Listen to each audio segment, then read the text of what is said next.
We are online, the wave105.com, as well as our YouTube channel, Wave 105.1 FM Guam. If you're tuned into our YouTube, you'll see our guest in studio. And so, what an honor it is to have Senor Robert Celestio in studio, and then our friends from the Matua Council for Native Chamorro Advancement, the president and CEO, Liana Hofshneider. Thank you so much for being here. And Mr. Hofschneider, sorry, I forgot your first name. Richard Hofschneider. There you go. And so there's a letter that was sent to, what is this? The Marianas Variety, but also that letter was sent to Congresswoman King Hines, right? And that's basically it's to request Congresswoman King Hines to add or talk to Congressman Jim Moylan or a number of members in Congress to add the CNMI to RECA. That's right. Yeah, yes. That's correct. So maybe we can talk about how we got here, because I remember talking to you, Senor, maybe even a year ago, about why isn't the CNMI in RECA. We've been talking about getting Guam in, and we know for decades you have been fighting to get Guam into RECA, and we've seen so many jurisdictions throughout the states get included, and then Guam just keeps getting left out. However, the CNMI doesn't get talked about at all. Maybe, but just not in the way that it gets discussed with you. And so, just from hearing it has a lot to do with you putting in so much effort, right?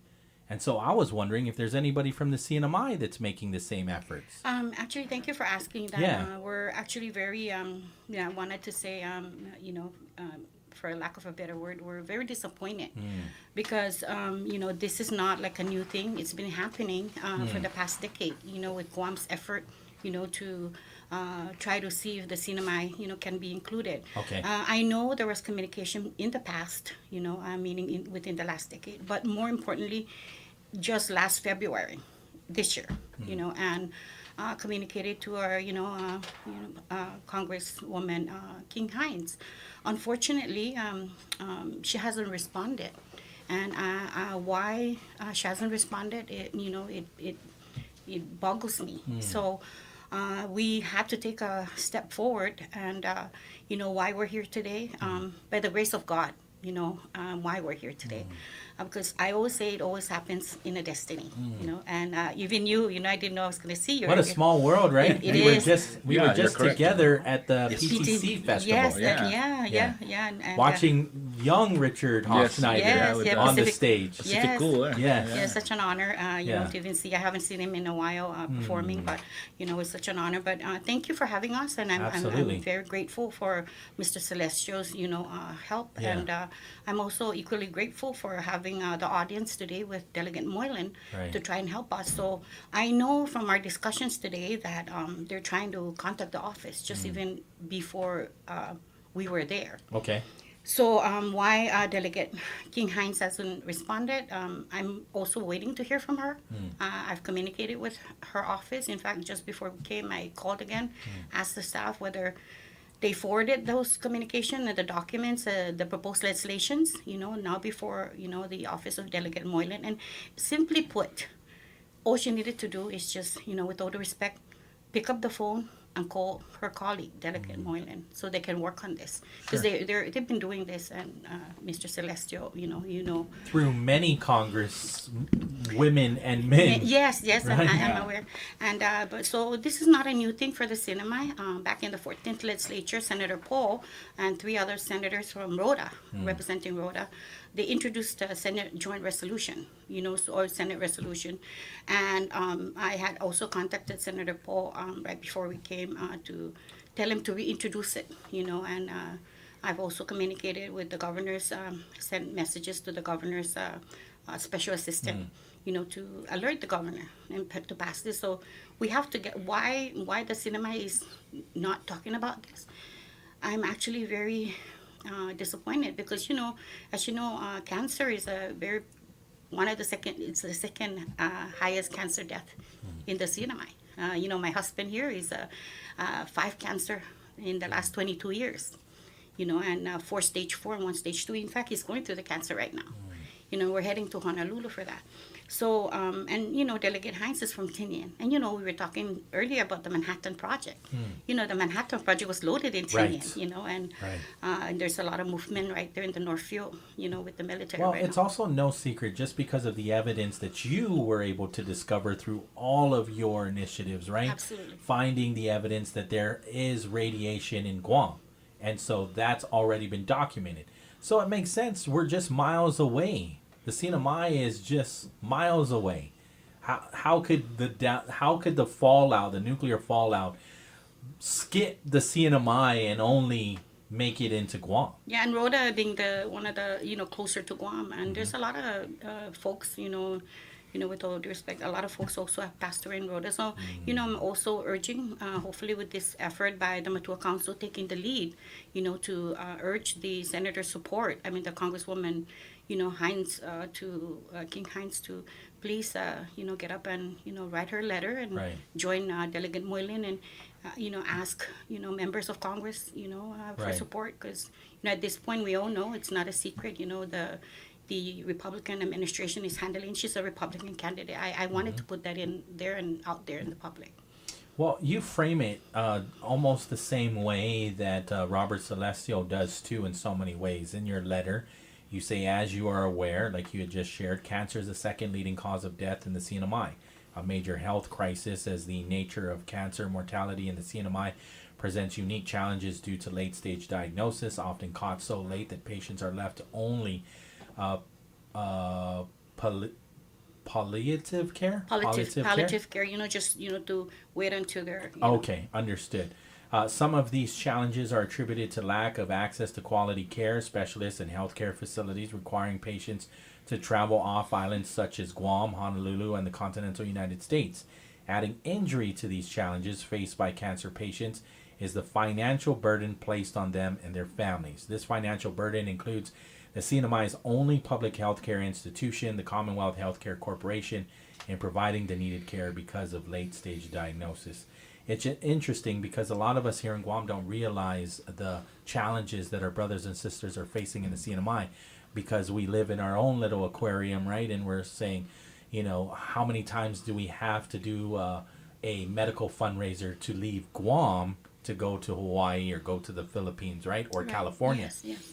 And so many of our brothers and sisters in the CNMI are seeking more health services to come here. Yeah, and just the flight here is just to here, expensive, right? Yeah. And so there are more healthcare services here that you're coming to as well. And then here we are saying we don't even have enough, and we're having to fly elsewhere. Absolutely. So it's compounded over in the CNMI then. Yes, and I feel also, the sad news when some of the healthcare providers here, like, GRMC twice last year when we were here when he just first got diagnosed with the thoracic, the spine cancer.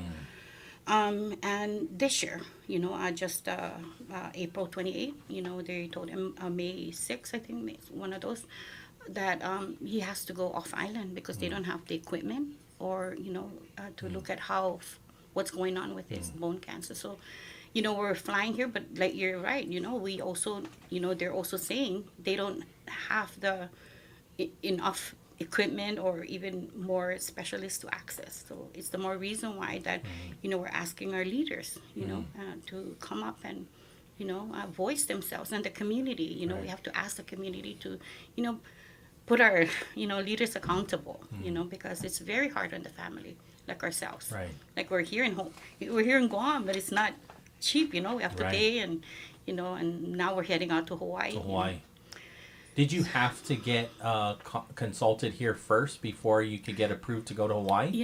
That's an interesting. Thank you for asking that. Half of the time there is this. Sometimes, I don't know how to put this, but I believe it's like a medical politics, that in the CNMI, even with Guam saying, no, we can't, you have to, sometimes they give that hard time. They just want you to, take it or leave it. But we're working hard also to be the voice to say, no, you have to send us to another facility. And if you don't, then you're on your own. So many patients cancer patients face the sad, decision to, if they can't have enough money to pay, then they just live with whatever they have and then just, go to the palliative care. Okay. How did the meeting go today? So you had the meeting at 1 p.m. Could you kind of just walk us through whatever you can share? I think it went well. First of all, I just want to explain that the Radiation Exposure Compensation Act, we were left out last year in July. And so what it did was now we're trying to get back into it with the other states and other jurisdictions. Mm-hmm. And so what had happened is that Congressman Moylan introduced a bill, H.R. 7662, but then the NDAA, they're trying to include an amendment to include other jurisdictions and zip codes and Guam. But what had happened is that over the weekend I got a call from Lily Adams from New York saying that the amendment is for me to take a look at it. So I called Julian over the weekend and said, well, what amendment? And so he gave me a copy of the amendment. And yes, we did discuss it, but not in entirety. So what the amendment is to go into the National Defense Authorization Act, which is due this Thursday. So it's a very short time window, and we meaning PARS and the CNMI, didn't have a chance to put our input. And so if we had time, we could have. We still have time. We have to Thursday to try and get the CNMI in. But in that amendment, it changed the dates from 46 to 62. But in our original bill, right, the 72, it did change from 1946 to 62 to try and get a lot of people here in Guam who were exposed to the nuclear fallout to have an opportunity to file for their compensation. Because the people from Utah, Idaho, and New Mexico and Missouri have been reaping the benefits since last year of July, and that we, the people of Guam and the CNMI, deserve to receive the same benefits. So now this amendment that they're going to, Congress Moylan's trying to introduce this Thursday, is that we need changes. They're going to include other states, other zip codes, but we're trying to get a hold of Congresswoman Pines to at least say, yes, go ahead and include the CNMI. Right. So if they could do that before Thursday, then it'll get into this amendment. So if this amendment doesn't pass, then we're working on a comprehensive bill, a larger bill to add other jurisdictions plus CNMI and other diseases. However, I was kind of concerned because I told him, I said, with the dates of 1946 and 62 in this amendment, I asked him, I said, what if it gets passed? Then you eliminate all those folks from 62, 92, and then the comprehensive bill will be mute. Right. Because you don't have to include another bill if this bill passes. So that's where the dilemma we're in. So we're trying to get a hold of Congresswoman Hines to get the CNMI a go, because they were told, the staff of Moylan's staff was told that they cannot add other jurisdictions unless they get approval from that their own. Right. So Colorado, Arizona, Missouri, and other states plus zip codes, we got their congressmen and women to agree, but we don't have one for the CNMI now. But if we get it before Thursday, then Congressman Moylan said he's going to call her up personally to ask her, because of Liana and Richard here, that we went there, we sat down. We even sat down with Mike, he's the legislative director. We did a Zoom. He's there in D.C., explained all the issues, and then I just, I had to convey a lot of information to him that he didn't have. Right. And I said next time we could have had a window of opportunity, because we had the documents, we had the answers to answer the other congressmen and women that they didn't have. Right. So if we had known earlier, then we could have answered the questions that they didn't have. And so that's where we're at right now. It's Amendment 8800 to be included into the NDAA. And if that passes, then it's only 1946-62.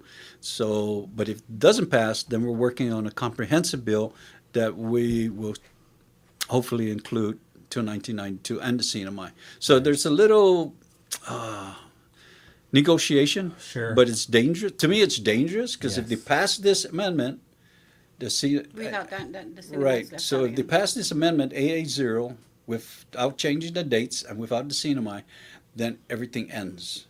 I could also see some of the advocates saying, well, let's just get it in there.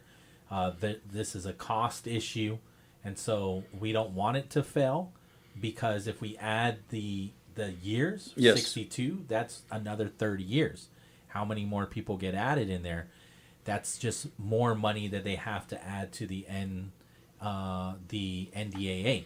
So I could kind of see them saying those, because they've said this in the past. Right. They've shared that, right? However, I agree with you, Senor, that we are just a drop in the bucket compared to how much money has already been given out, not just in the continental U.S., but even to independent countries outside. Mm-hmm.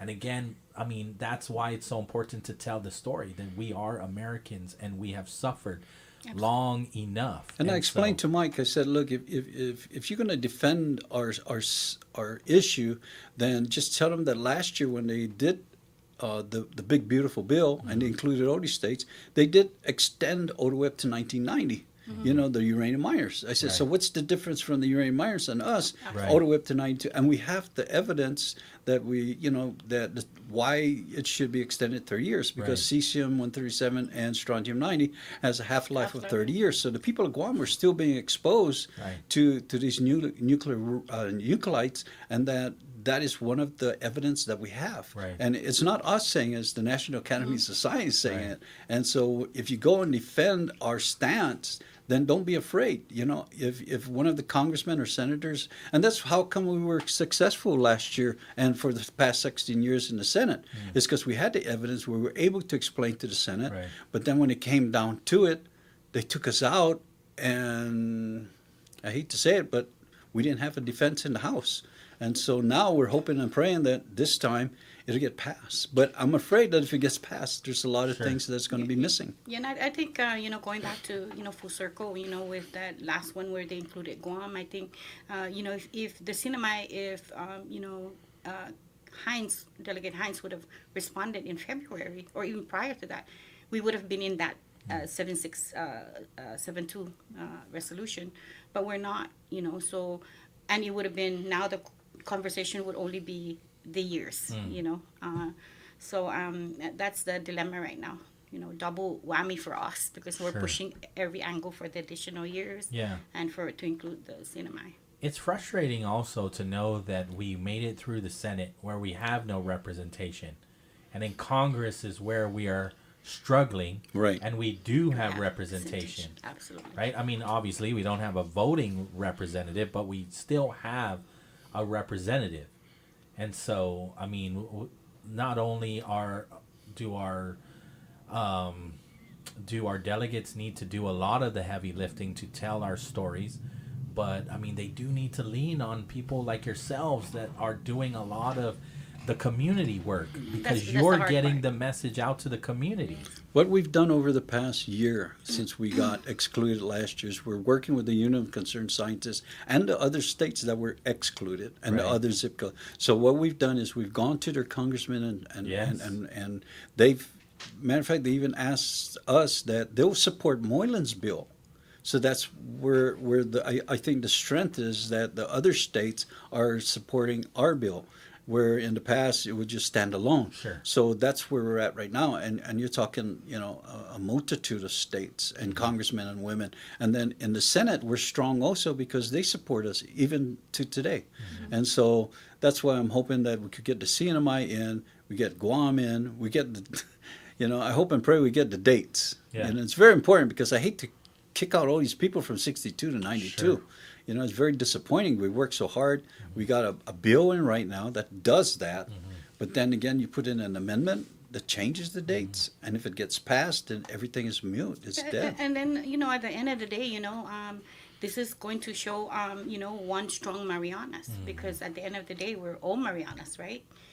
From, all the way from the southernmost. We call Guam in the past Southern Marianas, and then all the way to the Northern Marianas. I mean, I can't think of a better fight to show an example where both of our delegates come together. And I'm praying for that. This is a great example I'm really to do praying that. For that both Delegate Moylan and Delegate Hines, really get this through the finish line.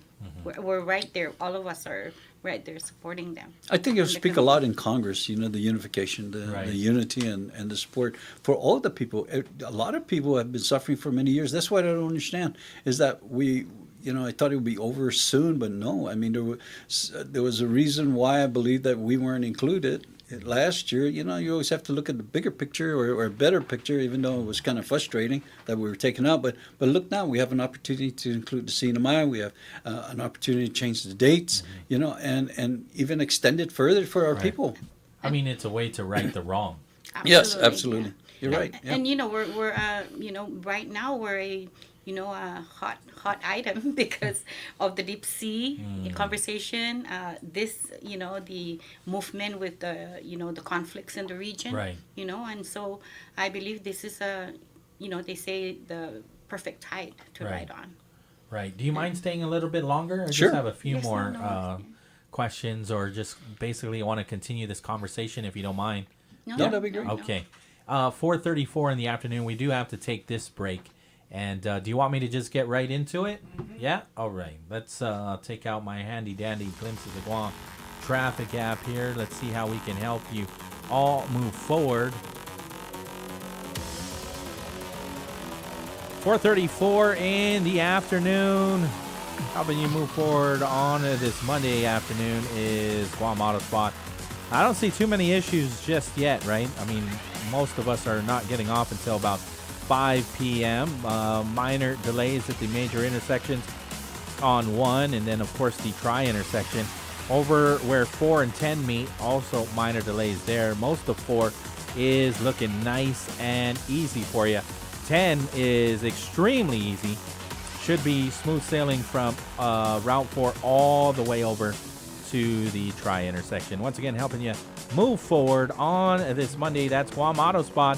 Check them out. Here's the number, 478-AUTO. View their inventory on their website at guamautospot.com.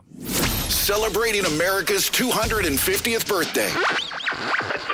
In 1935, radio commentator and gossip columnist Walter Winchell was the first person to call a radio announcer a disc jockey.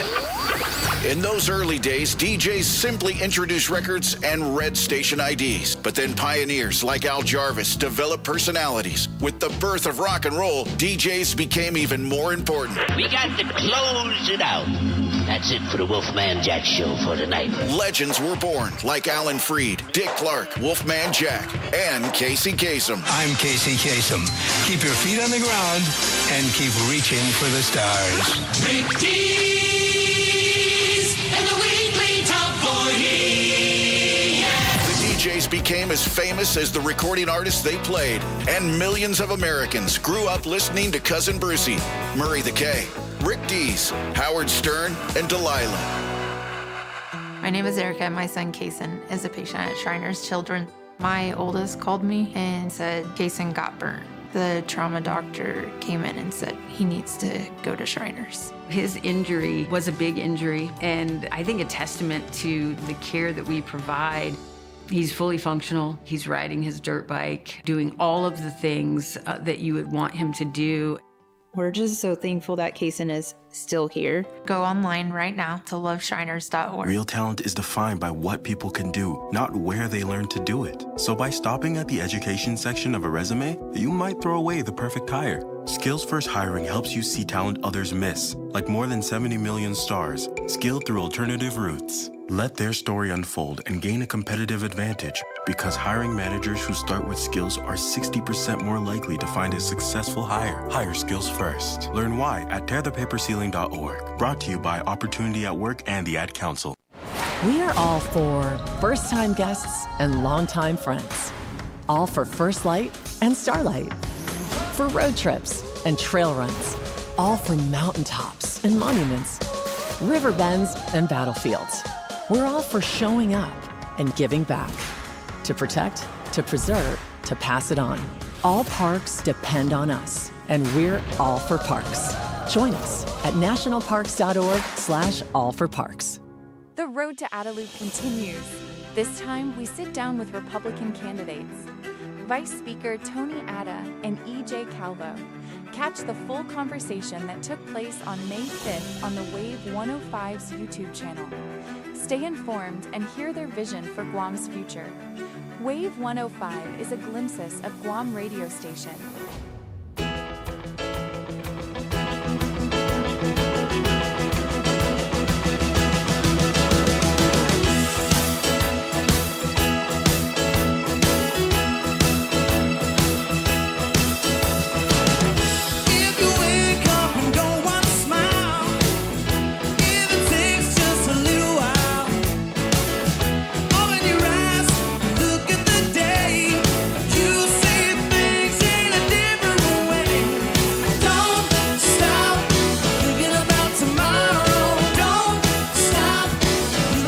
Back to the show, 4:39 in the afternoon.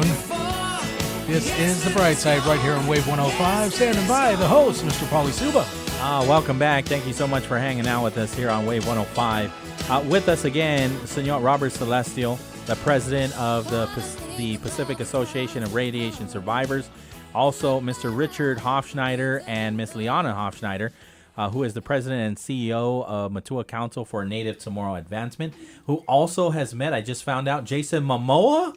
I wow. did. Up in the Mona. I made him eat red rice and chicken calabria, the real stuff. We now have a connection with Jason Momoa through he owes Senora. us. He owes us a favor. He owes us a favor. Yes, Jason, there you if go. you can hear me, I'm holding you to that. So again, we're talking about including the CNMI into the RECA, which is included in the NDAA, right? At this year's They're going to try budget, it. yeah? They're going to get the amendment in this Amendment Thursday. This Thursday. Yes. So, reading your letter again to Delegate King Hines, I mean, you also do a really good job of just reminding Congresswoman the responsibility that the United States has. Yes. Right? Yes, in our covenant. Right. And it's verbatim. Right. Yeah, and I think that, again, we have to, sometimes we don't really, we can kind of feel like we're going to fight the government or fight the system. However, we got to use the system that is created to also benefit us. I think that's the only way we can open doors. Yeah, and it's not, we're not asking, for handouts. It's Right. not like that. Right. This is a negotiated instrument. Right. And the promise, we're asking for that promise because we kept our promise. And keeping our promise is, 2/3 of Tinian is reserved for military activities. In fact, we expanded that. In fact, we just did the diverted airfield, not recently.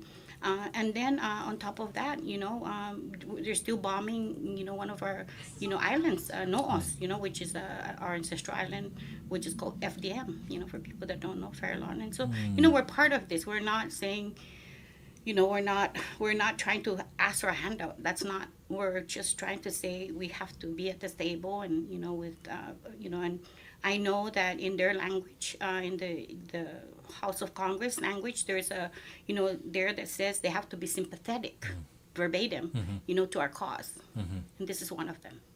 We're Absolutely. just asking to be treated fairly. Senor, can you share the challenges that we've been facing, whether it's personal or just within this, within your organization?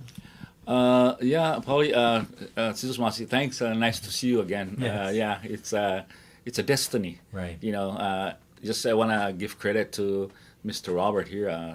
And we were, the way we met is that we were over there in Hyatt 3 weeks ago. We were invited for the Guam Preservation Trust annual conference. Wow, okay. So they invited us, so we went there and, everybody was inside and I went out to have coffee and we were standing there and I introduced myself to him and then he told me, hey, I remember this name. So that's how we ended up, coming to where we are today.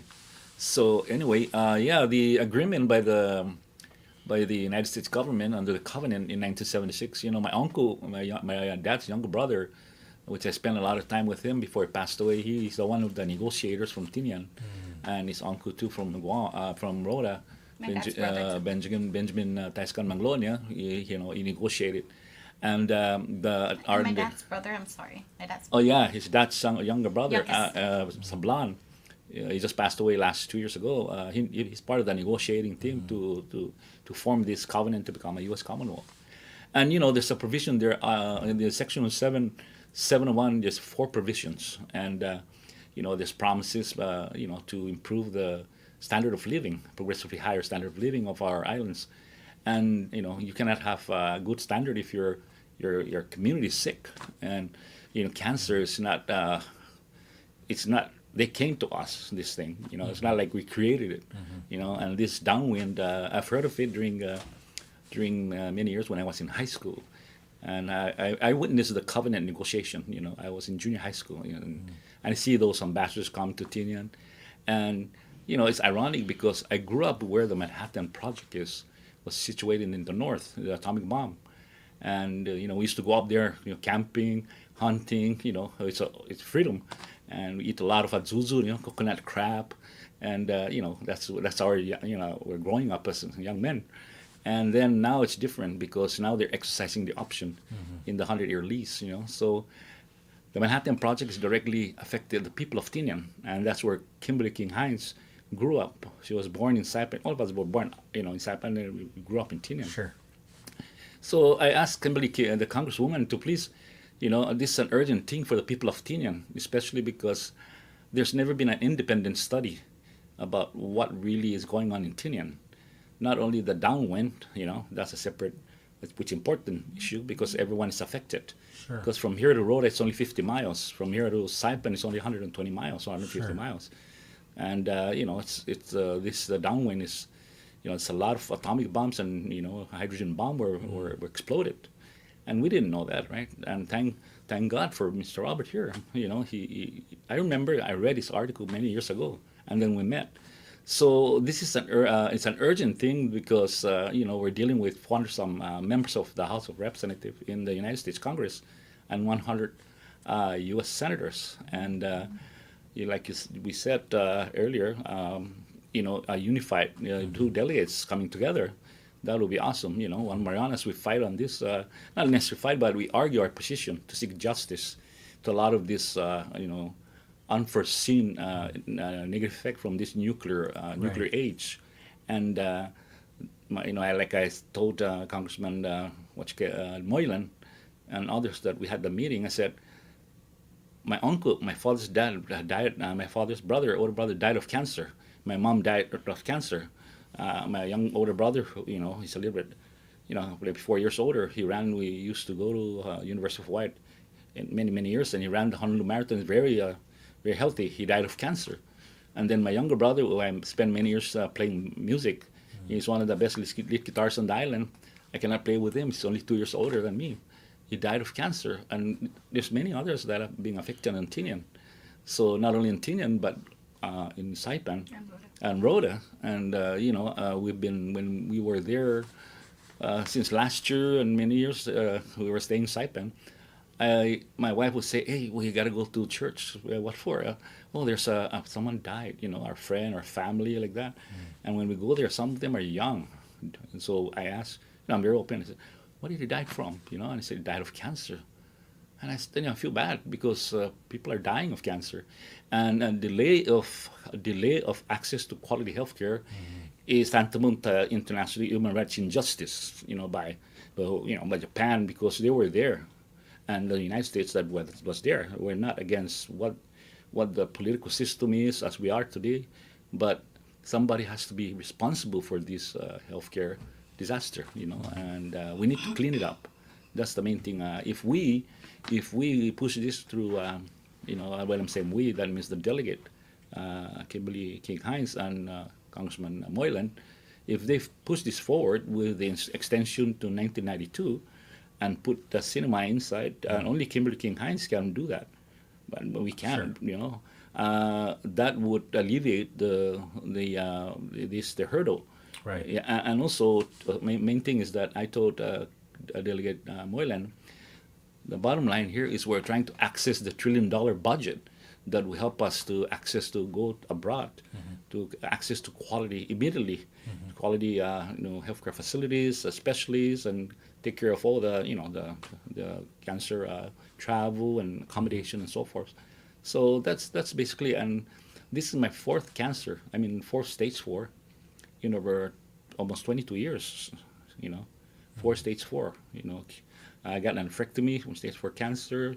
I got a kidney in 2005. And then, I was very active, and then, and then from then it just kept going on. And it really drains on our personal finances, physical and emotional for us. So I just hope that, Congressman Moylan would push through this legislation. And lastly, before I just want to share this. The probability, because Julian, I was there listening to him, and with all due respect to his staff, and Mike, they were saying about, they already negotiated this 8800 for the deadly The one that doesn't include CNMI and doesn't include 63 to 93. That's right. Correct. I mean, it's not my position to tell because I'm not a staffer for Delegate Moylan. But if I'm the staffer, I would tell him, go ahead. I strongly recommend that we put that 1992 and let them decide, because we're talking about probability that they're going to deny that 1992 because they already negotiated the amendment that, for up to 1962. And Robert is correct. He mentioned a lot of this. What if we just focus on that?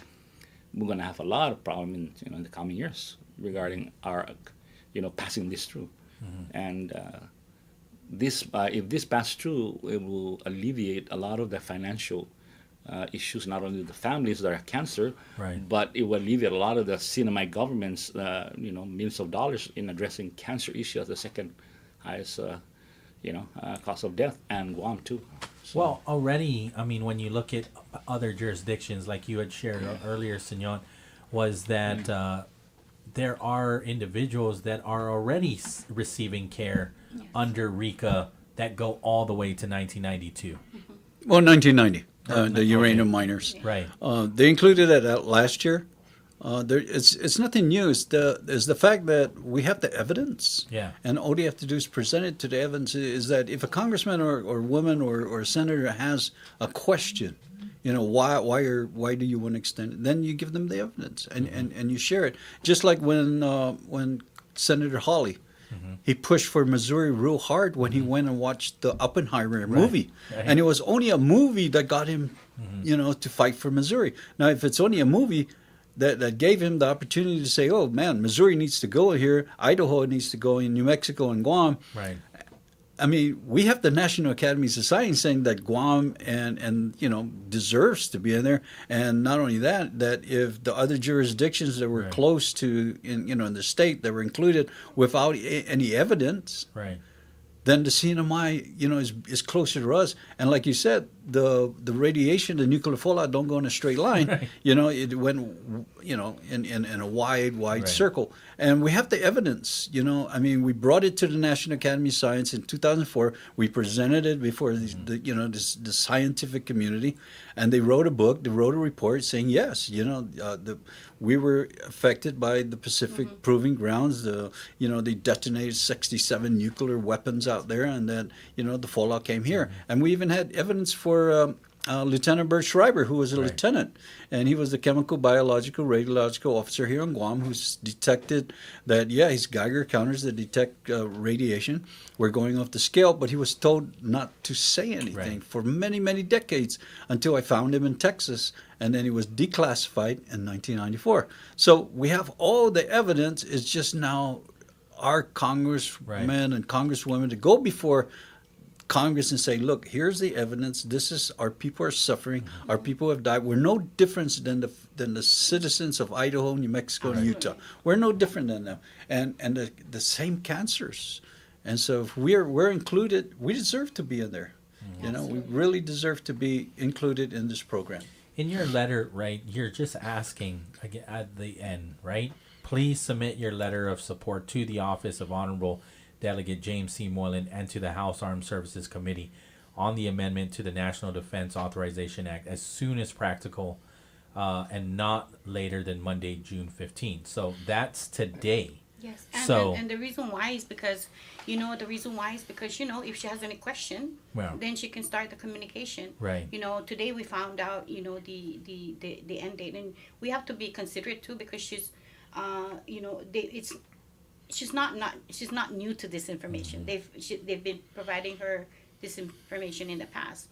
And so if she has any question, like I'm saying, the reason why that deadline, because I found out that she's not new to this, to catch up. It's just asking her, please, talk to Moylan, put the CNMI, that Commonwealth of the Northern Mariana Islands is all we're asking. That's it. But we need her. The people, at the end of the day, the people voted for her to speak for us. And so I may be the president of Matua Council, and, the people, are depending, on how we represent them. At the end of the day, she's our delegate in the U.S. Congress, and we depend on her and her voice. Because if she doesn't write that letter, we're going to have to...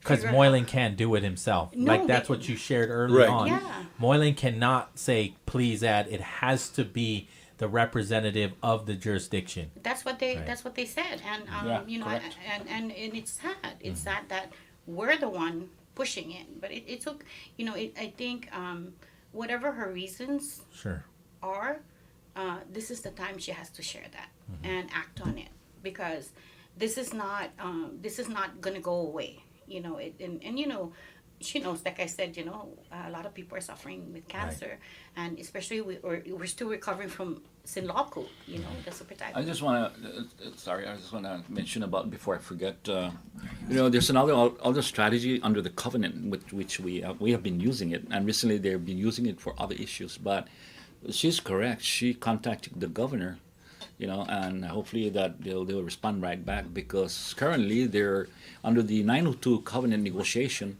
Within 10 years, they can ask the U.S. Department of State and Department of Interior to sit in front of, and we will tell them what's our problem.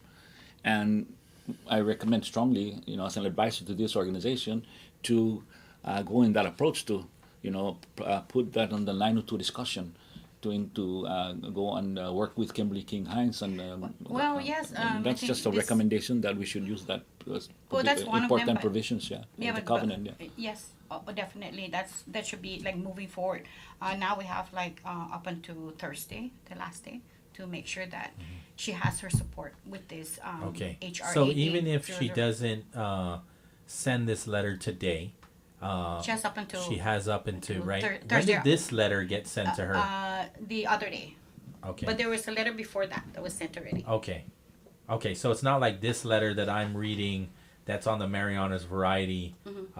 They tried to reach her on May 27th. Okay, so you have been not just yesterday. No. This has been a constant challenge to reach out to her office. Yes, and so it's not coming from me. The Marianas, I'm in the Pacific Times. It was on the news that they tried to reach her office, but they didn't respond. And not only that, Paulie, on my WhatsApp, I have her on WhatsApp. Okay. So I've given her everything since the time she went in office. Okay.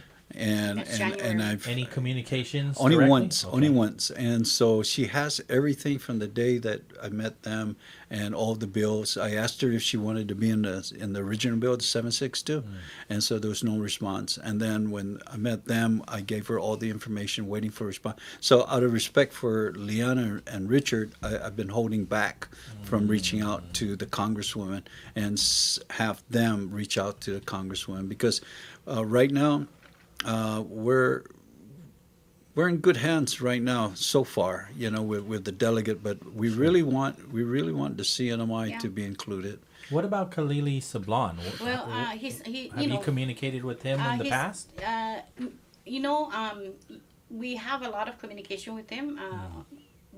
Radiation issue with cancer, that's one, and also our 200 mile, and other things, and when we go there, we're going there because he has cancer, right? So on many things, sorry, because me and him, he's my cousin, okay, and so we kind of go back and forth, and But I still don't remember even him being part of the conversation. No, he's basically in the backdrop, and it's not, and that's why when I heard about all these conversations with him, with all these To be organizations. fair, I mean, Senor Robert Celestial has done so. I've reached out. I think you've done so much to even push up our own leaders. And so I'm wondering, why isn't CNMI, maybe they're not being pushed? I don't... Unfortunately, thank you for asking that. When I saw all the efforts that's been done to include the CNMI, I'm very sad. But the CNMI also had a resolution, but that was it. So I'm trying to reach out to them. In fact, I also just reached out to another senator, asking them to, come out. I'm calling the governor's office to come out. So these leaders in the CNMI have to explain to our people why this is happening, and why do we need to step up. Right. I do think that this is destiny that you're here today, only because I've wondered, and out of respect, just like Senor Robert Celestial, out of respect, is not pushing it because it's for the people of the CNMI. And we can understand that, Right. and I appreciate that. So you're right. It's always a destiny, because it's unfair. I know it's unsettling for him to just kind of, keep trying, and it's not getting response. And not only him, but also the delegate's office. Right. And I heard it firsthand from the director in DC, Mike, and I've also heard it from Julian, and the delegate Moylan was there. So I personally asked him. We asked him to please pick up the phone and call her. And I want that effort to be done, because we have to hold all of them accountable for this, and at the end of the day, this is truly an injustice to our people, at two levels, Right. The representation, and also the responsibility of, taking care of the cancer costs, that's affecting us. Even the media has responded. I mean, they put their own letter out, your letter as a letter to the editor. So they're responding as well.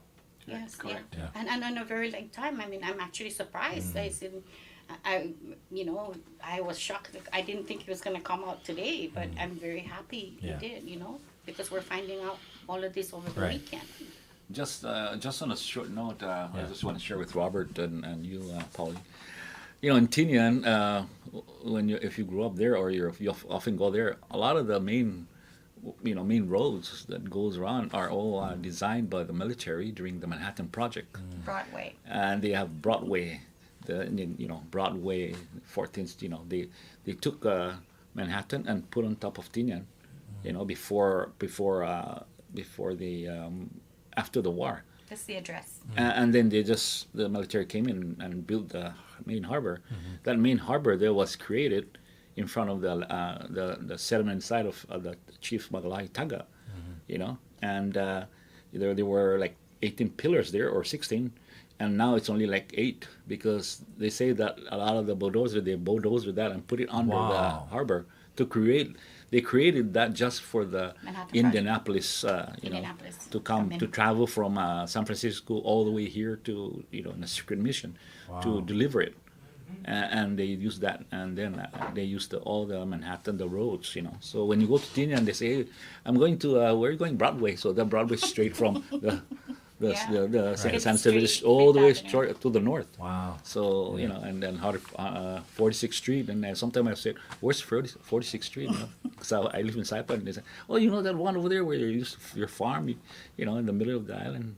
And that's the another speculation too, and this is just speculation since we were young, up to now. They have a sign. I remember going to Tinian a couple of years ago, and then I saw the third atomic bomb. And I really don't know. No, third bomb pit. Third bomb pit. But we only dropped But they dropped 2. Right. So, we don't know. I mean, a lot of us that grew up there, it's a national security issue, and I just want to leave it that way, yeah. But, it'd be nice if they tell us, then they can take it out and clean it, and so the people of Tinian and people that come to visit our islands, we're not being affected by another source of radiation. Right.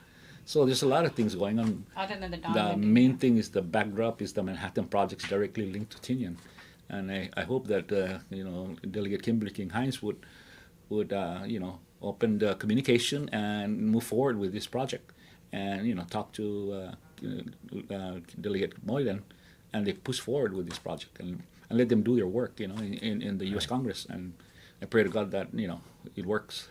KGUM FM in Dededo, Guam. Is there anything else that you'd like to share, Senor?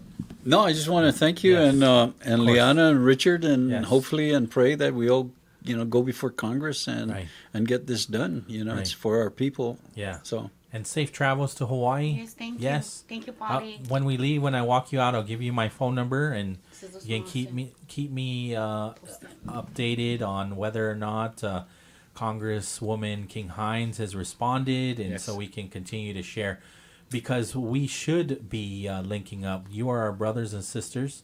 And so we should be communicating better. We should be working together. Absolutely. Because we're all from the same ancestry. That's Exactly. Absolutely. And I was just, on the last note, I was just sharing it with the delegate before I left, and we're walking out, and I said, Congressman Moylan, well, I'm going to come visit you.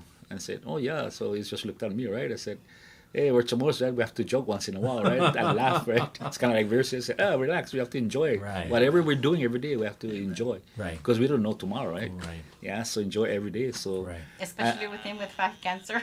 Yeah, so I told him, I said, I'll be coming back to talk about the unification project that we are working on.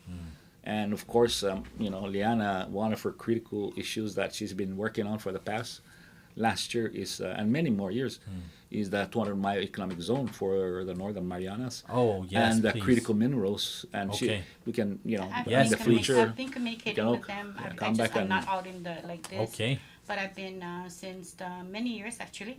I've been watching them. I've been attending Western Fisheries Management Council over the past decade. I've met many of our families from here, and keeping a watch. So now. And I'm trying to tell the leaders, both here and the CNMI, to keep an eye. And so this is the time.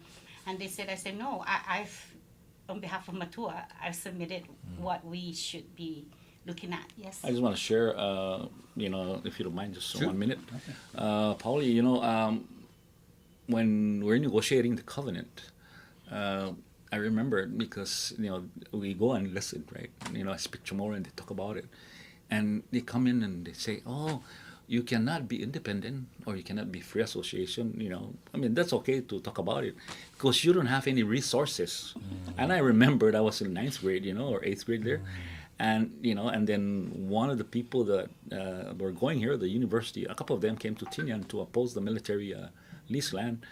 Initially, they want to take the whole entire island and move us. So thank God for their efforts.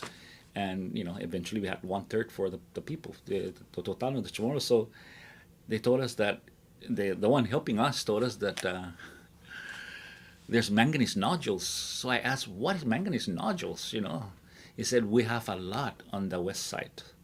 And now we all know what a manganese nodule is. Yeah, but then they hit it. Right. So we know. Tell them the value if you want. Recently, and this is the thing that our leaders should be sharing with their people. Recently, I saw an appraisal by very credible institutions that are working with the U.S. Congress, valued it at 17 to 18 trillion. And so when the president came out several months ago, like 2 months ago, talking about the newest value of, and I said, praise God. That's from the trench. That's from the deep sea. The President Trump came out. They said that's the I have to bring you back because I have so many questions.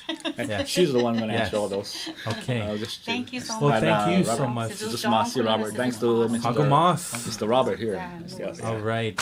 We'll take this break and then we'll reset on the other side of these right here on Wave.